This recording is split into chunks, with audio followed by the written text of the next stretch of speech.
Hoje à noite nós vamos lidar com um dos aspectos mais difíceis de como ter bons tempos com Deus, que é lidar com a lei, os primeiros cinco livros da Bíblia. E o Matt vai nos dar essa aula. Deixa eu compartilhar algo inspirador de Deuteronômio, capítulo 6. Fala aqui no versículo 3. Ouça e obedeça, ó Israel.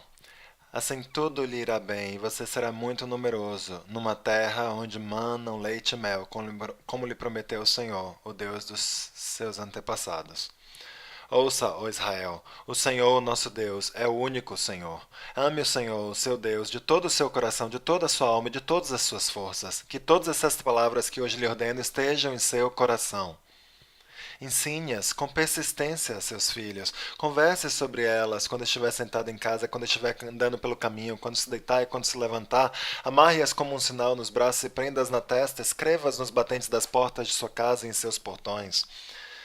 E continua aqui nos dando essa ênfase linda sobre a justiça de Deus, que vem da lei, o caráter de Deus, como é vista por meio de sua palavra, e é algo que a gente precisa manter, que é querido para nós. E quando a gente chega ao Novo Testamento, como que a gente faz sentido de tudo isso que está aqui no Velho Testamento?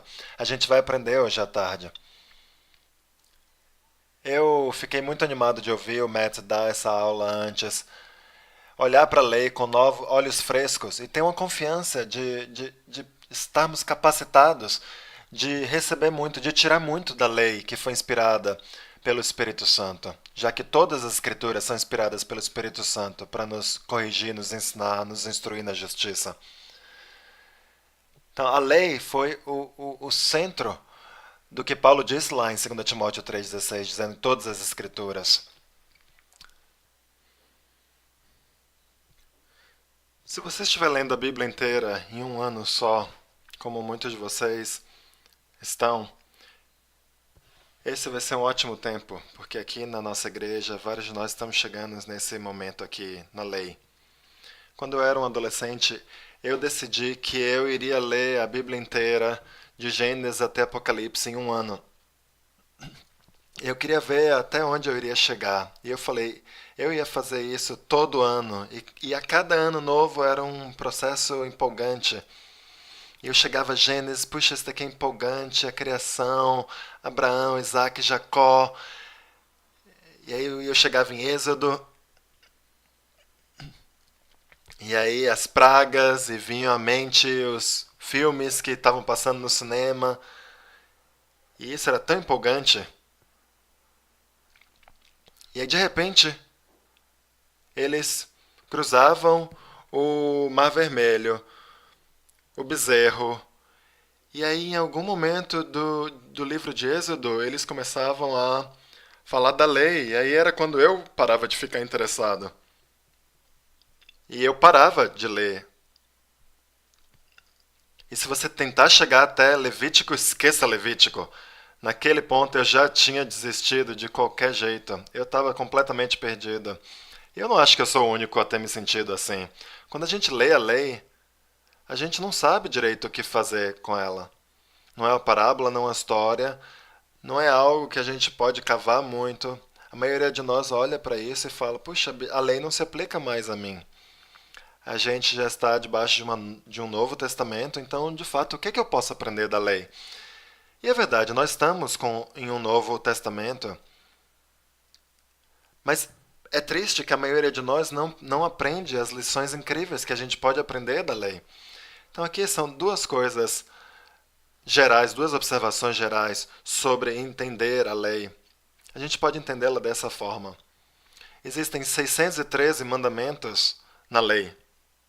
São muitos mandamentos, muitas leis, muitas coisas particulares. Se você quiser impressionar pessoas em festas, existem dois tipos de lei: leis casuísticas e leis apodícticas. A lei apodíctica é a lei geral e a lei casuística é um princípio específico. Se uma coisa acontecer, então você deveria fazer exatamente isso. Então, um é um princípio geral, outro é um princípio aplicado. Então, como que a gente pode não ver esses 613 mandamentos como uma lista infinita de regras? O que que isso tem a ver com a minha vida? Bem, quando eu leio essas coisas, em geral não tem histórias e tem aplicações muito estranhas à minha vida. O que que eu devo fazer com tudo isso? Levítico, por exemplo, quando eu estiver levando Levítico, eu finjo que eu sei o que eu tô lendo quando eu estiver lá? Não. Na verdade, a lei é um grupo de escrituras muito poderosas. Quando a gente entra profundamente nelas, bem, lendo a lei, eu já tive muitos dos meus preconceitos, muitos dos meus processos mentais mudados. São coisas bem empolgantes. Se a gente olhar para esse grupo de escrituras, a maneira como Deus tinha pensado que elas deveriam ser. Quando Deus estava tirando Israel do Egito, Israel estava lá no Egito há 430 anos. Depois de tanto tempo assim, eles certamente foram influenciados pela cultura egípcia. Deus estava tirando o seu povo por meio das pragas, cruzaram o Mar Vermelho e agora ele precisava tornar essa nação de escravos e não só transformá-los em um povo pronto para conquistar a terra prometida, mas também transformá-lo num povo que ele pudesse chamar de seu próprio. Interessantemente, no livro de Êxodo, 20 vezes Deus, no livro de Êxodo, diz que ele quer se tornar conhecido. Deus quer que as pessoas o conheçam. Eu vou fazer isso e por isso vocês vão saber que eu sou o Senhor. Por isso vocês vão saber que eu sou o Senhor. Deus quer ser conhecido. E o plano de Deus, você pode encontrá-lo em Êxodo 29, nos versículos 45 e 46. Então, eu vou, assim consagrarei e habitarei no meio dos israelitas, e lhes serei o seu Deus. Saberão que eu sou o Senhor, o seu Deus, que os tirou do Egito para habitar no meio deles. Eu sou o Senhor, o seu Deus. O plano deles era que o povo dele o conhecesse. Como? Deus iria habitar no meio deles. É uma ideia muito interessante. Querer ser conhecido. Na verdade, essa é a história contínua de Deus. Deus está lá no jardim do Éden e ele é plenamente conhecido por Adão e Eva. Mesmo depois da queda, Deus está tentando ser conhecido continuamente por Abraão, Isaac e Jacó, e agora, por meio do seu povo, e em última instância, por meio do seu último acordo, o Novo Testamento, ele se torna conhecido por meio de Jesus. E aí é a nossa vez de mantê-lo, torná-lo conhecido em toda a lei. Então, a Bíblia pode ser descrita como a história de Deus querendo ser conhecido. Como que Deus espera ser conhecido por meio do seu povo? Ele pega um grupo de escravos. O que ele faz? Ele faz um acordo com eles. Mas um acordo, um testamento, era uma coisa muito comum. Era como se fosse um contrato entre dois partidos. Existiam muitos tipos de testamento, mas basicamente você precisa saber disso, que esse testamento em particular existia entre um senhor e um vassalo. Basicamente, um rei ou um nobre, alguém com muito poder, dizia para outra pessoa: eu vou proteger você, você que é mais fraco, que é meu servo, e em retorno à minha proteção, você vai ser meu povo.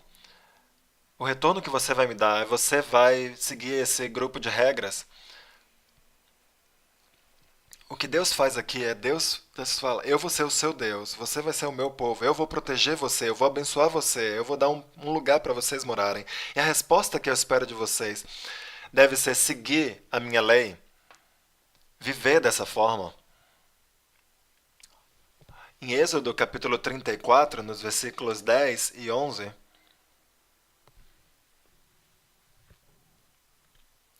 Êxodo 34, 10 e 11, Deus fala: faço com vocês uma aliança, disse o Senhor. Diante de todo o seu povo farei maravilhas, jamais realizadas na presença de nenhum outro povo do mundo. O povo no meio do qual você habita verá a obra maravilhosa que eu, o Senhor, farei. Obedeça as ordens que hoje lhe dou.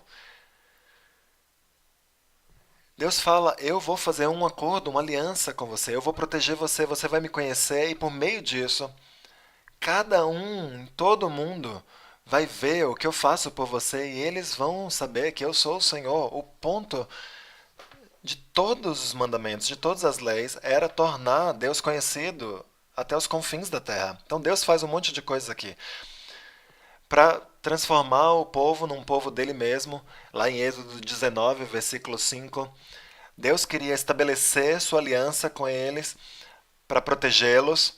Ele queria ser conhecido por todo mundo por meio da conduta do seu povo. Imagina, por meio da conduta do seu povo, todo mundo poderia ver Deus. É meio maluco isso.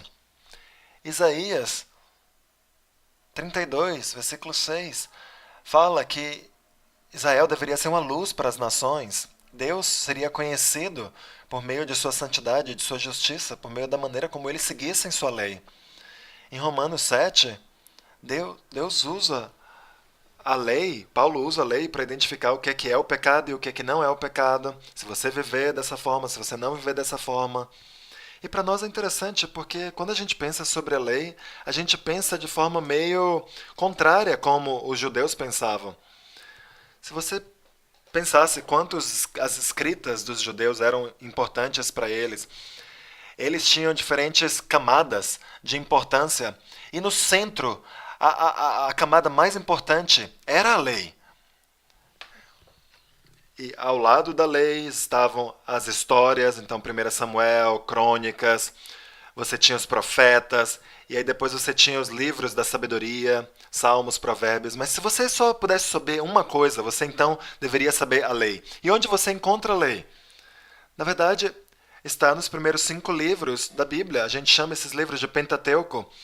Mas a gente realmente acha a lei nos livros de Êxodo, Levítico, Números e Deuteronômios. E os judeus levantavam essas escrituras acima de todas as outras, porque as histórias de 1 Samuel, Crônicas, 2 Samuel, elas contavam as histórias das pessoas que mantinham a lei e as pessoas que não obedeciam à lei. Os profetas não traziam novos ensinamentos, eles eram basicamente pessoas que apontavam o povo de volta para a lei. Salmos, Provérbios, Eclesiastes, eles focalizavam na sabedoria de obedecer à lei. Então, de verdade, o que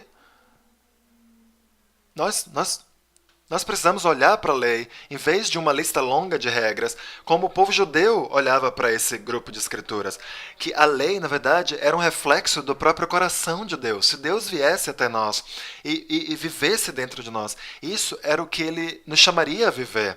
Então, é algo bem empolgante. Não é só uma lista de regras.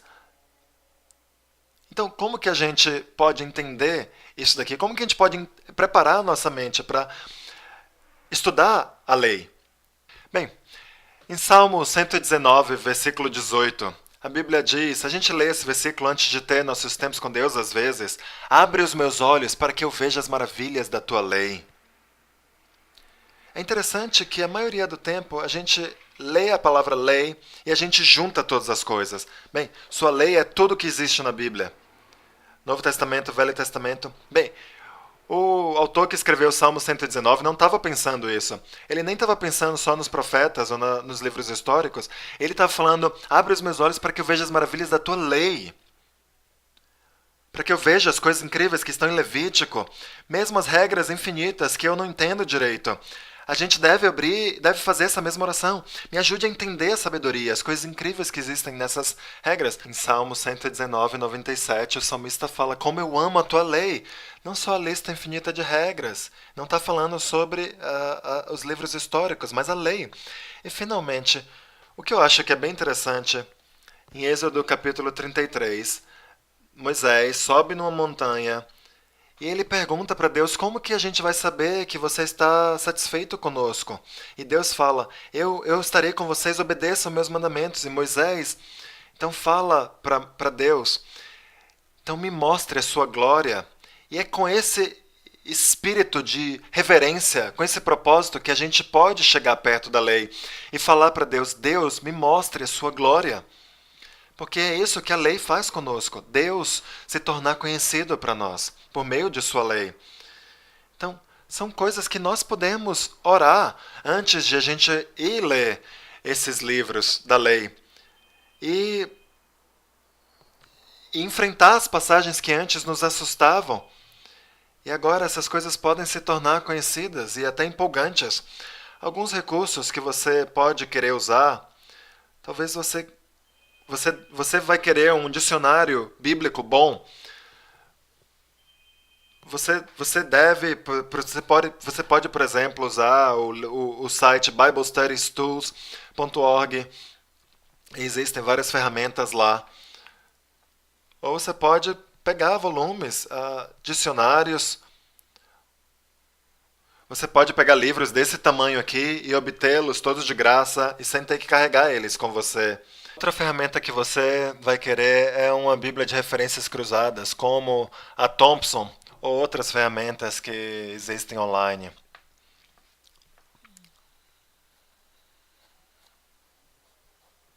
E eu vou falar um pouco de por que você vai precisar disso depois.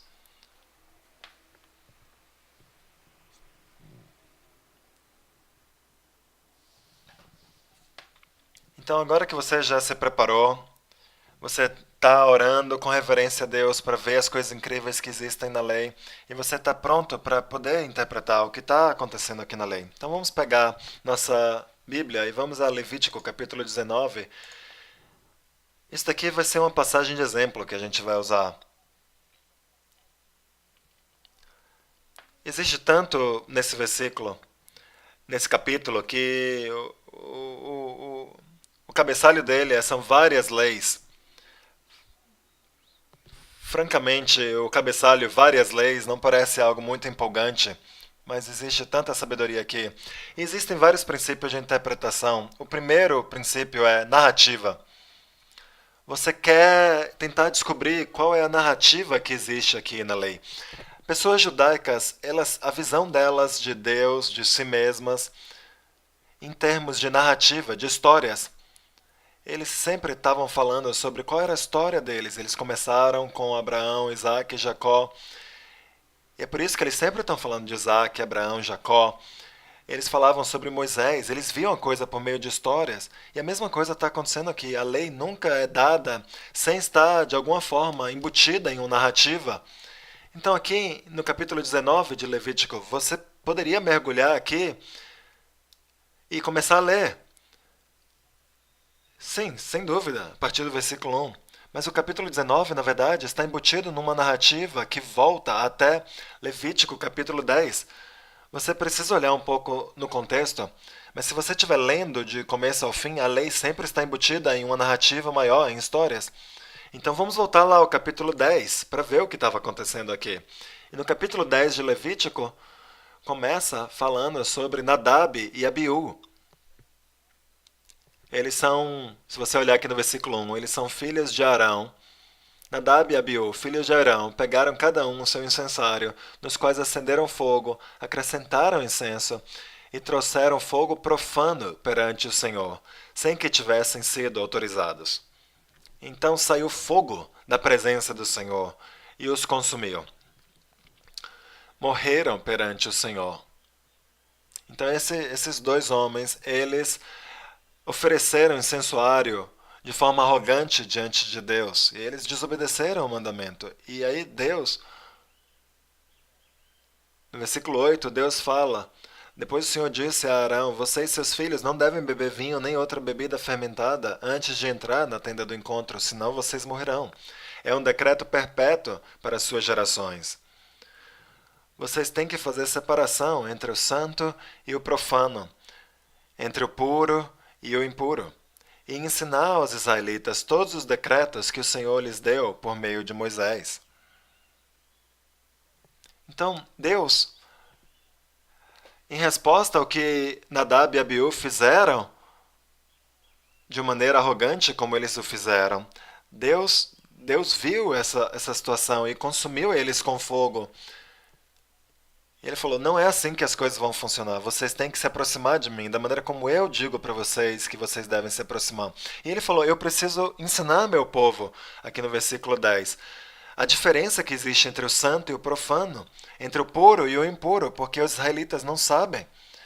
Eles estão acostumados a fazer seja lá o que eles querem fazer e a adorar a Deus da maneira como eles acham que deve adorar a Deus e a viver da maneira como eles acham que deve viver. Mas não, não é assim. Eu vou ensinar para vocês o que é santo e profano, entre o que é puro e o impuro. Então esse é o contexto. E aí ele passa os próximos 11 capítulos colocando diante deles com muita claridade o que é puro e o que é impuro, o que é santo e o que é profano, para que os israelitas soubessem como ser o povo santo de Deus. Então a primeira coisa que a gente deve fazer é a gente deve achar a história, qual é a narrativa, e isso vai nos dizer muito sobre o que Deus está tentando nos dizer. O segundo passo, a gente precisa achar as sessões, os episódios. Pense nele como se você tivesse um DVD e achar os capítulos do DVD.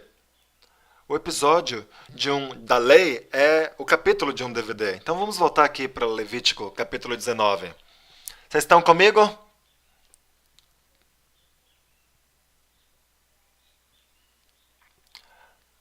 A desvantagem de fazer essa aula online é que eu não sei se vocês estão rindo das minhas piadas.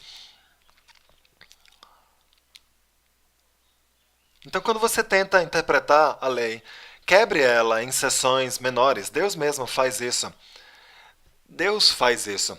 Deus está tentando nos comunicar diferentes histórias por meio de pedaços menores. Aqui em Levítico 19, versículo 2, ele fala: Sejam santos, porque eu, Senhor, o Deus de vocês, sou santo. E ele define várias maneiras por meio das quais nós seremos santos. No versículo 3 e 4, ele define santidade. E ele começa a dar alguns dos 10 mandamentos novamente: respeite seu pai e sua mãe, guarde meus sábados, não façam ídolos para si mesmo. Ele fala aqui adiante sobre a maneira como a gente faz sacrifícios a Deus, que isso precisa ser feito de forma santa. E aí no versículo 9 até o 18, ele fala sobre ser santo na maneira como a gente trata outras pessoas. Então, seja santo, os 10 mandamentos, seja santo na maneira como você adora a Deus, mas também seja santo na maneira como você trata outras pessoas. Ele fala: não roube, não minta, não enganem uns aos outros, maneiras diferentes de sermos santos. No versículo 19, ele faz uma troca estranha. Ele fala: obedeçam as minhas leis, não cruzem diferentes espécies de animais, não plantem duas espécies de sementes na sua lavoura, não usem roupas feitas com dois tipos de tecido. Eu acho que a maioria de nós pode entender os 10 mandamentos sobre abordagem a Deus e sobre tratar outras pessoas de forma santa. Isso daqui é mais fácil de nós entendermos. Agora, no versículo 19, puxa, eu não posso usar roupas feitas com dois tipos de tecido ou material? Alguns de nós estamos violando esse mandamento agora, especialmente. A gente vai voltar a isso. Então ele fala: seja santo até na maneira como você faz essas coisas mundanas, seculares. E a gente começa a ver um tipo de padrão, coisas separadas, coisas profanas. Não coloquem dois tipos de coisas diferentes, espécies de animais, espécies de semente, dois tipos de tecido.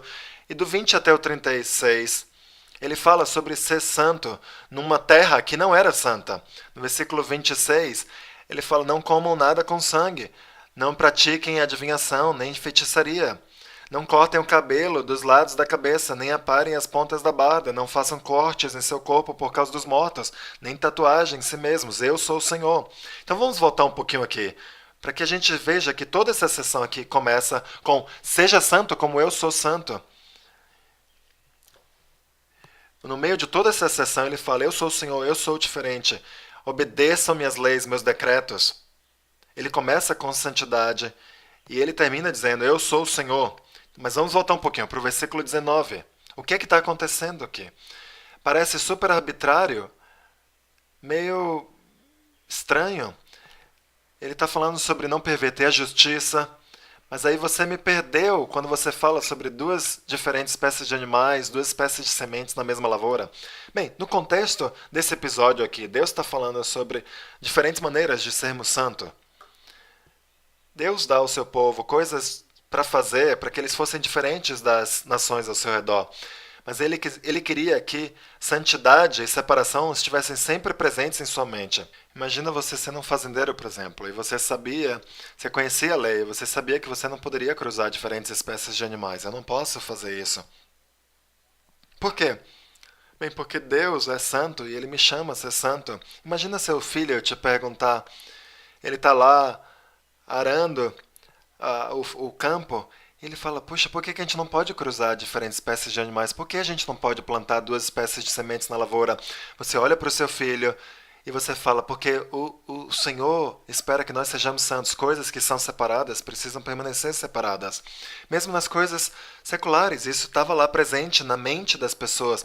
Imagina duas mulheres que estivessem fazendo roupas e o mandamento viesse: não usem roupas feitas com dois tipos de tecido. E uma criança perguntasse por que a gente não pode misturar. A mãe estava falando para a filha: Deus nos mandou não nos separar, não juntar coisas que são separadas. Deus está tentando usar até a cultura de coisas comuns na vida deles. Eles estavam entrando numa sociedade pagã, onde haveria vários ídolos, vários deuses. Eles não pensavam em termos de sermos santos, de serem únicos em sua devoção. Então, quando você olha o que Deus está tentando fazer aqui, até o versículo 19 começa a fazer um pouco mais de sentido em nossa mente. Ser santo, como Deus nos chama a ser santo. Então, quando a gente olha para a história maior, a gente olha para os capítulos e a gente prossegue para o contexto histórico. A gente olha para o fundo do que estava acontecendo aqui. Muitas leis são dadas num contexto específico que só faziam sentido para eles e não para nós, por causa do contexto. Olha aqui nos versículos 27 e 28.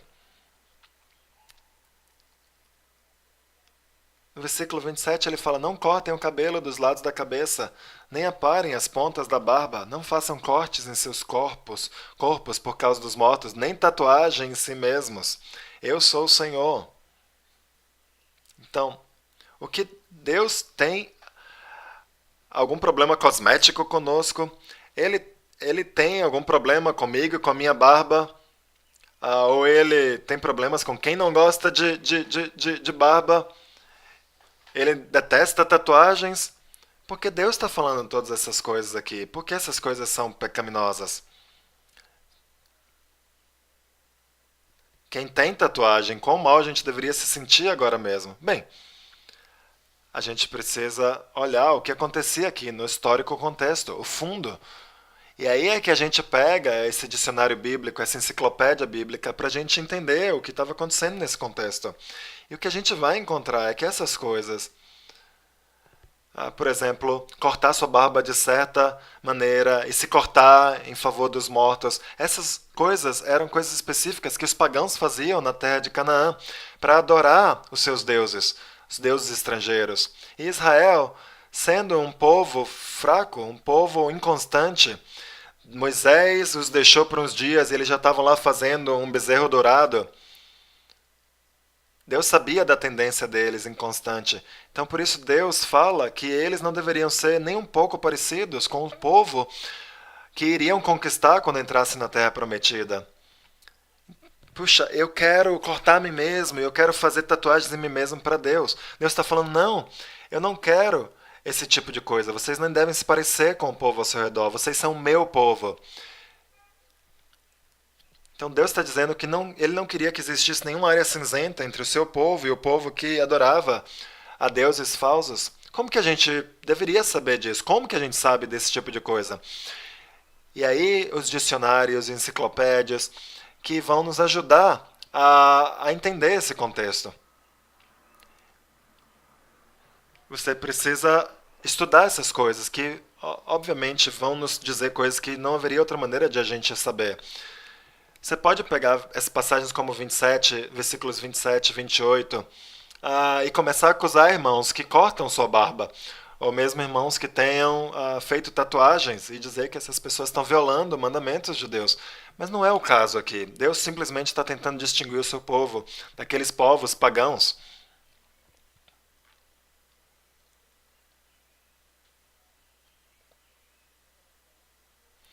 E indo aqui para o último princípio de interpretação. Você já tem a narrativa, você tem a história, você tem os episódios, os capítulos dos DVDs, você já viu o contexto histórico. Agora é a hora de extrair as verdades que não dependem de tempo, que são eternas. Você pode olhar para versículos como 27 e 28 e falar, puxa, essas leis são meio arbitrárias. No entanto, existem verdades que são eternas e a gente precisa pegar essas verdades eternas e aplicá-las à nossa vida. Bem, no versículo 11 aqui de Levítico 19, não furtem, não mintam, não enganem uns aos outros. Todas essas coisas são eternas, são todas sempre uma boa ideia. Sempre precisamos obedecer a eles. São verdades eternas. Mas mesmo acima disso, essas passagens nos dizem verdades eternas sobre o caráter de Deus. Olha antes desses versículos, no versículo 9. Quando fizerem a colheita da sua terra, não colham até as extremidades da sua lavoura, nem ajuntem as espigas caídas de sua colheita. Não passem duas vezes pela sua vinha, nem apanhem as uvas que tiverem caído. Deixem-nas para o necessitado e para o estrangeiro. Eu sou o Senhor, o Deus de vocês. O que isso nos diz? Bem, em qualquer cultura antiga, do Oriente Médio, quando você plantava um campo, uma colheita, e você ia fazer a colheita dessa terra, tudo que estava ali era seu, você tinha o direito de ir lá e pegar tudo. Mas Deus está falando, não, deixe um pouco lá para os pobres e para os estrangeiros.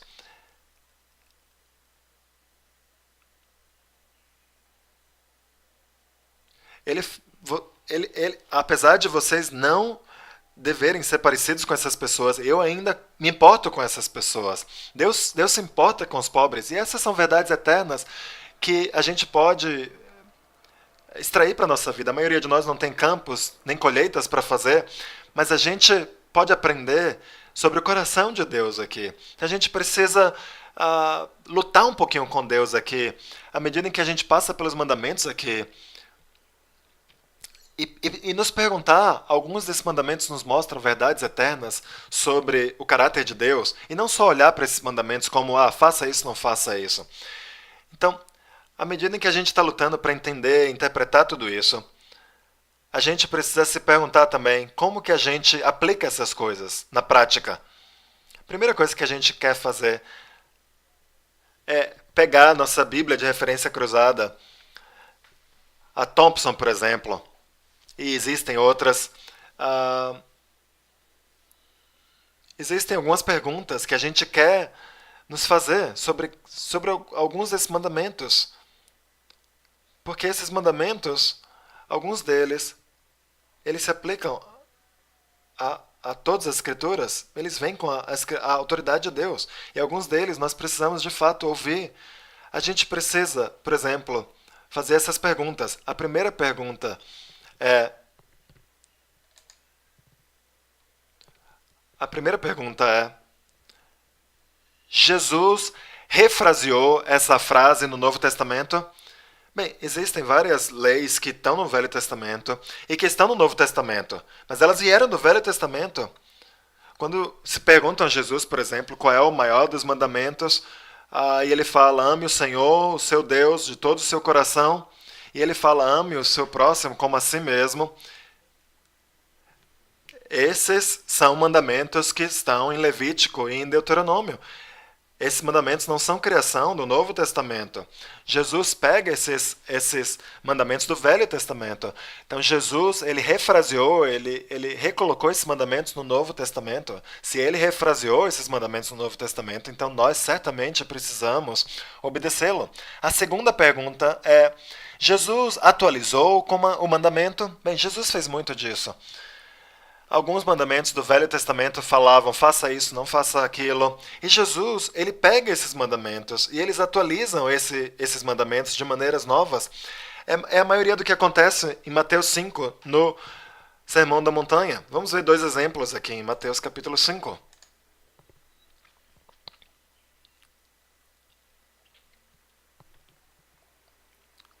Versículo 31 de Mateus 5, ele está falando sobre o divórcio. Foi dito: aquele que se divorciar de sua mulher deverá dar-lhe certidão de divórcio. Mas eu lhes digo que todo aquele que se divorciar de sua mulher, exceto por imoralidade sexual, faz que ela se torne adúltera, e quem se casar com mulher divorciada estará cometendo adultério. Então a gente vê um mandamento do Velho Testamento. Jesus traz esse mandamento de uma maneira mais profunda para o nosso coração. Ele atualiza esse mandamento. Ele fala, se você simplesmente der uma certidão de divórcio para uma mulher porque você não gosta dela, porque você não ama mais, porque você não está sentindo mais, então você está forçando ela a cometer imoralidade sexual e você mesmo está cometendo. Ele fala isso no versículo 21 também. Vocês ouviram que foi dito aos seus antepassados, não matarás, e quem matar estará sujeito a julgamento. Mas eu lhes digo que qualquer que se irá contra seu irmão estará sujeito a julgamento. Também qualquer que dizer a seu irmão racá será levado ao tribunal. E qualquer que disser louco corre o risco de ir para o fogo do inferno. Obviamente, não matar sempre foi algo proibido. Isso estava lá na lei. Você não pode assassinar. Mas Jesus pega isso e ele leva isso para outro lugar, mais profundo. Ele não só reafirma esse mandamento, ele vai mais fundo. Ele vai até o nível do coração. Então a gente precisa identificar o que Jesus pegou do Velho Testamento e atualizou de certa forma para que fosse até o nosso coração de uma maneira mais profunda. Terceira pergunta é: Jesus validou algum mandamento do Velho Testamento? Em Levítico, muito do capítulo fala ao redor de fazer sacrifícios. Ele fala sobre como fazermos sacrifícios aceitáveis ao Senhor. Bem, Hebreus 10, Deus, nos versículos do 1 até o 10, fala que Jesus fez um sacrifício uma vez só. Então, Jesus pega os sacrifícios, o sistema de sacrifícios que estava lá cuidadosamente descrito no livro de Levítico, ele fala, isso é incrível, mas eu sou o grande e eterno sacrifício. Você nunca vai precisar fazer esses sacrifícios novamente, porque eu sou o grande e perfeito sacrifício. Aqueles sacrifícios de Levítico não tinham valor para perdoar pecado. Eles tiravam a ira de Deus momentaneamente, mas eu estou aqui não só para trazer o perdão de pecados, mas para estabelecer um acordo, uma aliança de graça. E a gente precisa se perguntar, então, Jesus validou algum mandamento? Ele cumpriu algum mandamento do Velho Testamento? E a última pergunta é, Jesus eliminou, ele cancelou algum mandamento?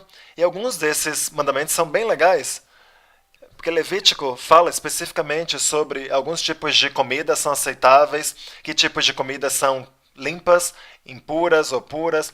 Bem, alguns animais eram permitidos, outros não eram. Em Marcos capítulo 7, versículo 19, ele fala, não é o que entra no homem, mas o que sai do homem que o torna impuro. E ele novamente fala de coração. Então, graças a Deus, ele pega esses mandamentos do Velho Testamento do que podemos e não que podemos comer, os elimina. Imagina a gente indo para uma churrascaria querendo comer carne de porco, ou querendo comer aquela carne cheia de sangue, e a gente tentando discernir que tipo de carne a gente pode e não pode comer. Graças a Deus que Jesus cancelou esses mandamentos e falou que é o que sai do nosso coração que nos torna impuro. Então essas 4 perguntas a gente precisa fazer. Jesus, ele reafirmou essa lei, ele a atualizou, ele a validou ou ele cancelou essa lei? São 4 perguntas. Como que a gente deve saber dessas coisas? Bem, talvez algumas delas a gente saiba de cabeça. Outras tomara que seja bem claro para nós, algumas talvez não. E é por isso que ter outras Bíblias e dicionários bíblicos podem nos ajudar. Bem, por exemplo, uma Bíblia de referência cruzada, o que Jesus falou sobre isso? Bem, se Jesus ele atualizou esse mandamento, se ele refraseou esse mandamento no Novo Testamento, é melhor que a gente obedeça essas coisas. Bem, em Mateus 5, a Bíblia fala que Jesus veio cumprir a lei. Então, se a gente fizer essas perguntas... Bem, também a gente... Desculpa, eu me esqueci disso daqui. A gente também precisa se perguntar que verdades eternas a gente pode obter dessas leis. E que princípios vêm dessa lei que eu estou lendo. Como que eu posso obedecer essas leis? Cada coisa que Jesus faz com a lei, precisa de uma resposta da nossa parte. Bem, se as leis são atualizadas ou refraseadas no Novo Testamento, então a gente precisa obedecer a essas leis.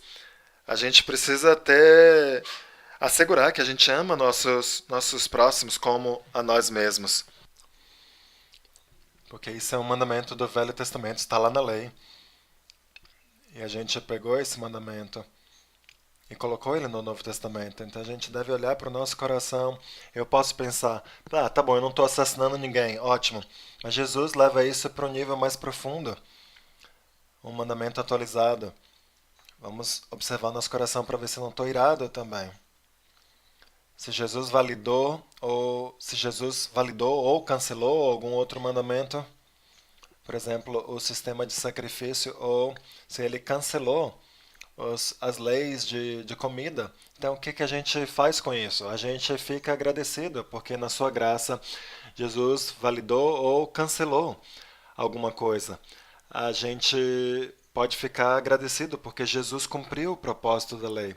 E por último, quando a gente pega as verdades eternas que a gente vê sobre o coração de Deus, seu coração para os estrangeiros, para os pobres, para os marginalizados, a gente pega essas coisas e a gente deve imitar essas verdades eternas sobre o caráter de Deus. Então, quando você estiver tendo seus tempos com Deus, você tá olhando para as narrativas, para os episódios, e aí você faz as perguntas: o que Jesus fala sobre esses mandamentos específicos? Ele refraseou, ele atualizou, ele validou, ele cancelou, e a gente decide se a gente deve obedecer, se a gente deve obedecer e verificar nosso coração sobre ser agradecido ou sobre imitar o caráter de Deus. E isso nos prepara. Na verdade, é muito para acontecer em um tempo com Deus, mas a gente começa a ver com isso quão mais profundo a lei é, e a gente pode ver coisas que a gente deve, que a gente não deve fazer. E eu penso, puxa, eu posso imitar verdades eternas sobre o caráter de Deus, lendo a lei e torná-lo conhecido? Existem duas perguntas contemplativas que a gente pode fazer à medida em que a gente estiver olhando para a lei.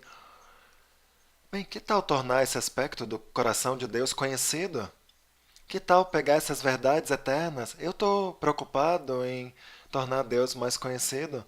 Ou eu estou só preocupado em viver na minha própria esfera religiosa? E eu também me pergunto, eu estou preocupado em tornar Jesus, que é o cumprimento da lei, conhecido? O propósito da lei certamente é nos ajudar a obedecê-la, mas é para nós obedecermos a ela para que Deus e o seu Filho sejam conhecidos no mundo. Pode parecer que existe muito que deve acontecer aqui nesse tempo com Deus, mas a gente está falando aqui sobre uma parte especialmente importante do Velho Testamento. É o pedaço do Velho Testamento mais precioso para os judeus. Não eram os escritos históricos, as narrativas, as leis de sabedoria, mas eram a lei que vieram da boca de Deus, escrita por seu próprio dedo. E nós devemos ter também esse pensamento. A gente deve tentar entender qual é o caráter de Deus, como ele pensa, o que que eu posso fazer como seu filho ou sua filha para torná-lo conhecido de uma maneira que ele queira ser conhecido.